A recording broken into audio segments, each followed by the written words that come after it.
Welcome to the Celebration of You. I'm your host, Holly Dowling. I'm thrilled to share with you incredible people from all over the world who are living and leading extraordinary lives. From overcoming immense adversity to discovering the secret sauce to leading with courage and grace. Their stories are going to bring you hope and inspiration. Now, let the stories begin.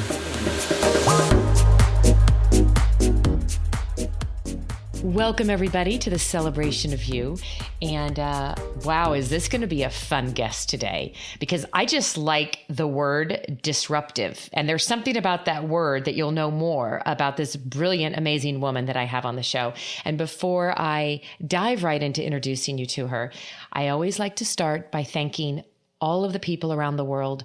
We're in 87 countries now, and it's because of you. And thank you for the amazing comments you're leaving and the shows that are truly making a difference in your life. It means so much to me to know that every guest has a story, and that story may be just what you needed to hear today. So as always, I trust God, the universe, and serendipity, and I go with the flow. And today, this beautiful, amazing woman that I have who's calling in from Ontario, Canada, Marguerite O'Neal. Welcome, my friend. Thank you, Holly. It's exciting to be here with you today. Well, I'm excited because when we met, we both have our own shows, and we're going to be on each other's show. And I love that.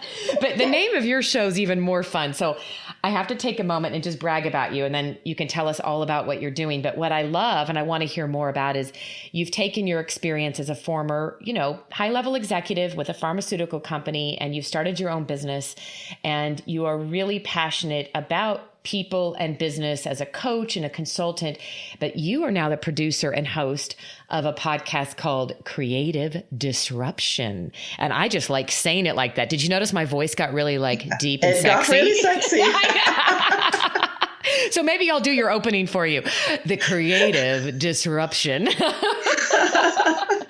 So tell us all about your magnificence in this world right now. Will you tell us what you're doing and then all about your podcast and why? Why yes. that? Yeah.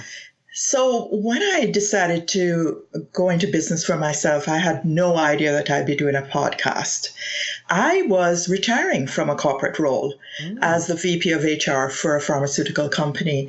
And I was really looking forward to doing my gardening, doing my sewing, and spending lots of time with my grandchildren. But there was something that was sort of pushing me on to say, you haven't said what you want to say yet. You've been in this little box of VP HR and doing all the things and ticking all the boxes that you should there, totally nailing your objectives, having awesome teams working for you. But have you really, really lived your purpose? And so I gave that a lot of thought as I looked for my successor. And I had actually told the board a year before I was leaving that I was going to be leaving, I was going to be retiring. So everybody was prepared for that. It was all very orderly, but inside of me was a turmoil. I was really trying to think about what my next act would be. And then I met an amazing coach called Eleanor Beaton. I'm not sure if you've met Eleanor. No, but I've heard all about her. So I have not met her yet. I've heard great things. Yes. She is great. She is, one of the leading leadership coaches in Canada. And I got connected to her. And, one of the things she says is, well, have you actually got your voice heard? And my answer to that was no. And so one of the suggestions she gave me was to have a podcast. And I was like, no, I hate my voice. I don't want anyone to hear me. This is totally not what I do. I can write, but maybe not so much the podcast. But, it really tugged at my heartstrings. And I thought, well, I have been studying disruptive strategy. I love strategy. I love working with CEOs. I love everything about leadership. In fact, I have a master's in leadership. So everything I think about is about leaders today, leaders for the future. So why not talk to leaders on my podcast? Yes. And so, so we came up with the name The Disruption Show or something like that, because everybody's talking about disruption. Right. And of course, a lot of organizations are facing struggles as they seek to find what their next the next thing they'll do or how they're going to expand on their company. So disruption was certainly a catchy title. But I'm also a very creative person, and I didn't want to be always the gloom and doom person.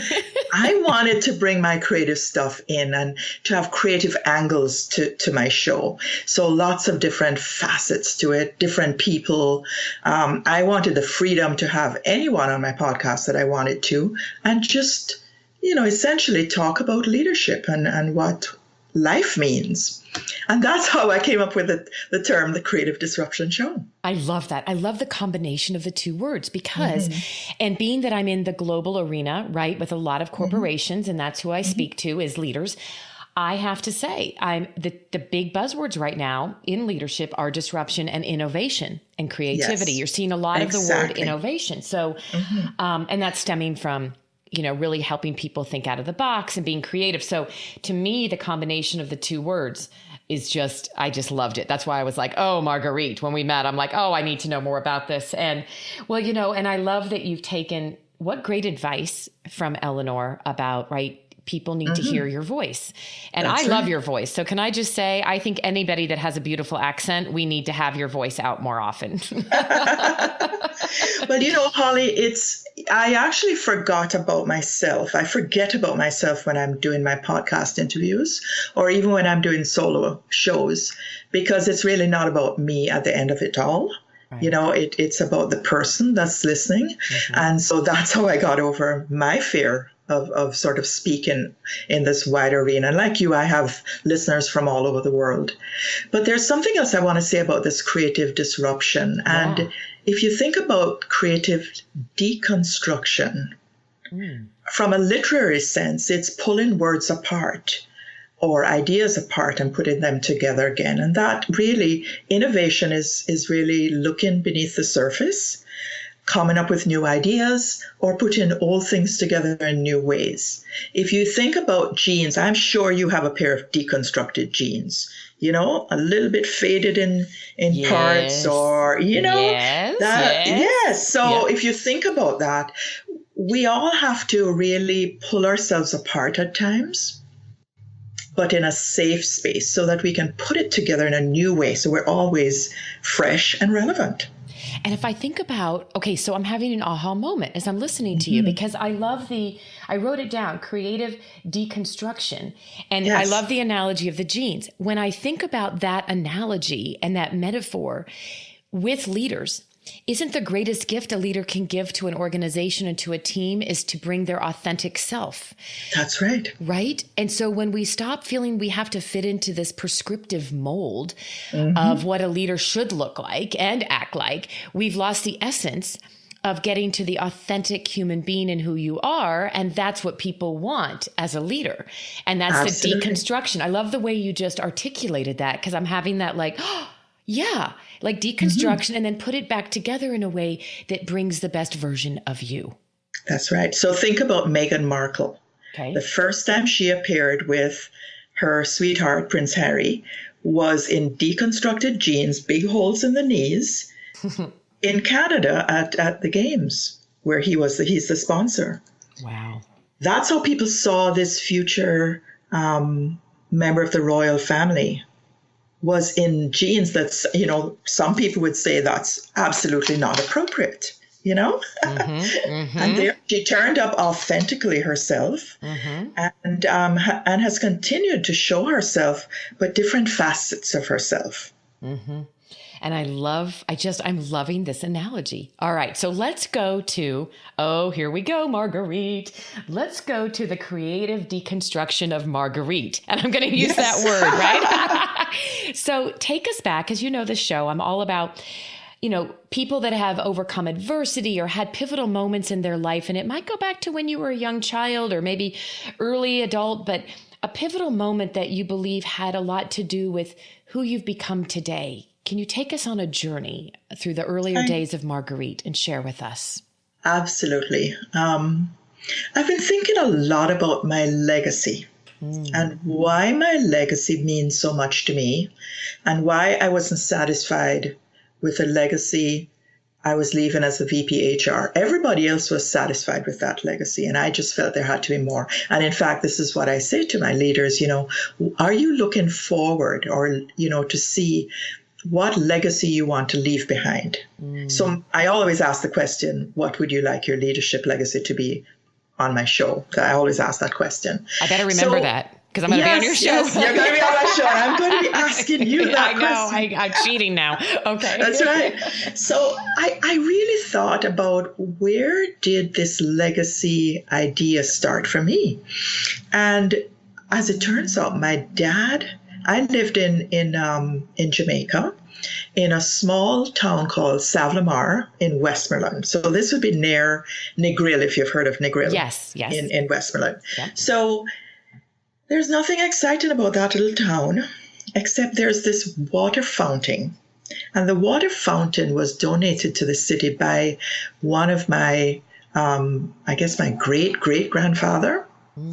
And so this was in the days of when they celebrated Queen Victoria's birthday, and people didn't have clean, fresh water to drink and that sort of thing. And on the day of the celebration of her jubilee, all the town people were out. Poor people were getting food and clothing, and this water fountain was presented to the, to the town. And my relative's name is inscribed on it. So if you actually look back in pictures or Google it, you would actually see his name inscribed there. So years later, my dad takes us every time we go to the town of Savlamar, which would be probably every time we went for groceries or to buy something in the stores. He would go up to this water fountain. We'd all stand and look up at the water fountain, look up at something up there that I was too little to really see. And he'd tell us the story that this was put there by our great-great-grandfather. And it didn't mean anything to me then. I didn't drink water from that fountain. By then we had running water and that sort of thing. But there was something about the pride in his voice that made me stand up and realize that this was a benefactor. My relative was a benefactor. He used his money and his influence to help people around him in his community. So years later, I've left my corporate role and I have this strong urge to work in my community. I really wanted to make a difference right here in Oshawa, Ontario. And everybody said to me, no, you have to work globally. You have to do this. You have to do that. Well, I just started to set down my roots here and, got connected with lots of organizations around like the Rotary Club and the local university to see what I could do to really help in my community. So that was pivotal moment number one in my formation as a leader. The next one that sort of comes up for me is when I had cancer. So here I am. I've gone through the chemo, I've gone through the radiation, and what happened to me was I got very, very badly burnt. From the radiation? Yes. So I had breast cancer, and oh my gosh, all the skin was off my breast through the radiation, and I was very often lying, with just something light covering me, trying to get better. And I had this moment where I thought, oh my gosh, is this going to be the end of it for me? With all this treatment, is this going to be the end? Can I really push through all of this? So I lay on the couch and I'm thinking about my children. I thought about my daughter and my dream of seeing my daughter walk down the stairs, in her wedding dress. She wasn't even dating anyone that she was going to marry at that point. But it's so true. I wanted to be at that wedding, I know. And I wanted to be back at work and I wanted to be doing all the things I wanted to do. And I remembered years ago when I had been teaching the course called The 7 Habits of Highly Effective Leaders. And the first exercise that we gave the participants was to imagine yourself at your funeral. And imagine what people would be saying about you. So I thought back on my career. And I'm like, okay, yeah, I've done some stuff, but maybe not quite where I wanted to be. At that time, I was an HR manager. And, Yeah, some good stuff. When I thought about myself as a mother, I thought, yep, I've done my job. Great children, great life, you know. So on the personal side, I was satisfied, but on the business side, I was not. And it So was interesting. yes. So I got better within 6 weeks. What? Within 6 weeks, I was healed and ready to go back to work. Marguerite, I am literally covered in goosies as I hear this. Yeah. So when people say your attitude can make a difference, you truly changed and made a difference in how you were looking at your life, and it healed you. Absolutely. It healed me. I was ready in that moment to go back to work and to go to my daughter's wedding. Well, of course. And poor thing wasn't even dating anybody, but by golly. Oh my goodness. What a profound moment for you, right? To be able to sit there and lay there on the couch. I'm having a great visual of you, and not so great because knowing that you barely had anything laying on you because you were burned so badly. Yeah, and then to know you had a choice. You could either lay there and continue to, as many of us, when we're hit with something, live in that woe is me, which if you know me, right. I choose to not live there, choose to live in wow is me, but you did it. And from that moment, you've gone forward. That's right. Oh, that is amazing. I am in awe. And so would you mind sharing with us, because I did not know that you are a survivor. Any advice you can share with people out there? Like, do you mind sharing? Did you diagnose it? Did it show up in an annual checkup? My husband found it, actually. Really? Which gives a new visual for you. No, so I had actually had regular checkups, and I had lumps in my breast every now and again, and they were always checked. But they did not detect this one. My husband just actually touched the side of my breast, and he says, Marguerite, something's wrong there. And then when I touched it, it really felt different to me. Yeah. So I went to the doctor, and got it checked out. And then, sort of the rest is history. But I must say I do say that was a real pivotal time for me. As you said, I have this analogy, which you'll find hard to believe. And that is, I felt like my life turned into technicolor after I had cancer. Really? Yes, because I don't take life for granted anymore, and I don't take myself as seriously. And people that are with me will say I'm a pretty intense person at times, but I honestly don't take it all seriously. Life is like a game to me, and everybody is all intermingled in life, and all very precious, because I know how fleeting and how fragile life can be. What a absolutely gorgeous visual I just had. You just gave me a gift that I needed to hear. I think that the way you approached that, and now I love life, is the way you said technicolor. Right? It's like, I feel like my life turned into technicolor, because you're not taking anything for granted anymore, right? And you're enjoying and living it to its fullest.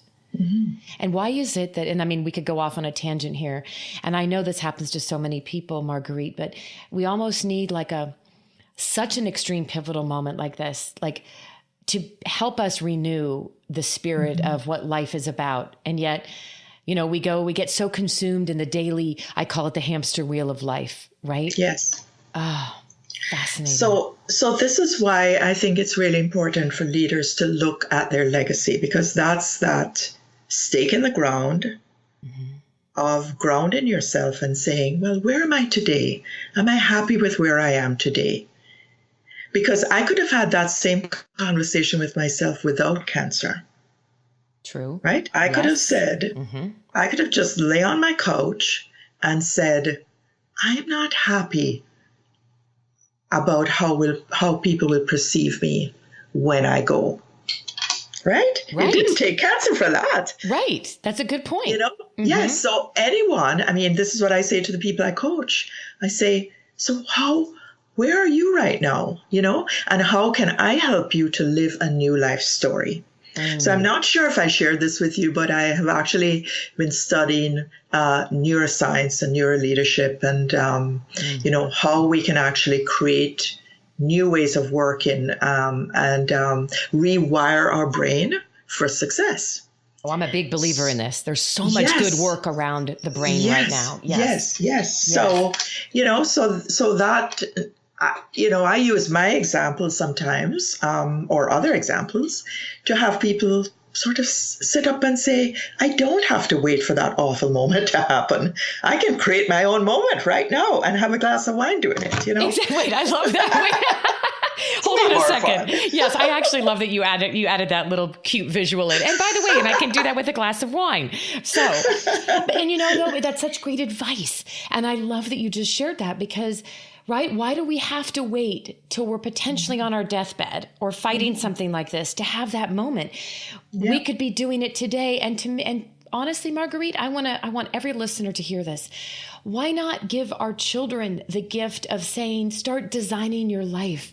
Don't live to this world. Like I always say, stop trying to fit in, start living a life that fits you. And such great advice. Wow, what a gift you are, my friend. I had no idea we were going to go down, and I got to the gift of knowing that you've gotten another gift of life. And I love that. Now, by the way, I don't even know how long ago this was. Has your daughter gotten married yet? Oh, yes, she's married. Okay. She has 2 gorgeous children. Oh. And my son is also married and has 2 children. And in all, I have 8 grandchildren. Okay, that's amazing. Yeah. I have 1 grandson who's the love of my life, but 8? I can't wait. I can't wait. Oh, well, I just, I always love to ask my guests this one final question as we wrap up. And it's so interesting because you just gave us so much amazing wisdom that I'm kind of like dying to hear what you're going to say. But if you were to go back to your early 20-year-old self, Marguerite, maybe 22 to 25-year-old young lady, based on who you are today and all that you've been through, what advice would you give that young, early 20-year-old self? I was very self-conscious when I was 20. And I always criticized my body. I always second-guessed what I said. And if I were to go back, I would say, you're beautiful just the way you are. And what you say is what you say. It may be good, it may be bad, it doesn't matter because that's where you are today. And just trust yourself. Just be a person of integrity. And then you never have to second guess what you're saying. You're just living from your true authenticity. You are being yourself, and that's good enough. And what great advice, especially thinking about like the world we grew up in, right? Different than today's landscape for young people, especially a young woman that with the media and the social media and just all of the pressure on us to how we're supposed to look and act. So please, for anybody out there that's listening to this, that has children or you have influence on children, maybe it's nieces, nephews, maybe it's you're in the education system. I don't know what that is, but just know the gift that you can be in someone's life to give them permission to know they are enough. Just the way they are. Oh, Marguerite, what a delight it's been to have you. And as I always like to give the guests an opportunity to share with the listeners, tell everybody if they want to reach out to you, learn more about what you're doing, any way that they can connect with you, what would be best for you? Well, you can find me on iTunes, and it's the Creative Disruption Show. Yes. And it's very easy to find me that way. Or you can go to my website at margueriteo'neal.ca. Perfect. And so that everyone knows, we will be recording and I will be a guest and get to be the person being interviewed by Marguerite here in the next few weeks. So stay tuned and we will make sure you know all those wonderful details. And as always, thank you to all the listeners. And I'm excited. I have a lot of leaders around the world, women and men that listen to this show, Marguerite. So I'm really excited about what nuggets of amazing wisdom you just shared. And I'm going to be taking to heat the visual of the jeans and that infamous creative deconstruction. That is the theme. I love it. So thank you for being with me. It has been an honor and a joy to have you. Thank you for having me, Holly. This was a lot of fun. Oh, good. Well, we're going to be doing it again. Yes, that's right. I can't wait. I know. I'm excited. Thank you for joining me for another awesome celebration of you. If you were inspired by this story, please share it with your family and friends and hashtag Your Story Matters. I'd love to hear from you, so please leave a comment on iTunes. And absolutely, please come to my website, hollydowling.com. Leave a comment there too, and while you're there, pick up your free gift. Most importantly, though, just remember that your life is a gift from God. What you do with it is your gift back.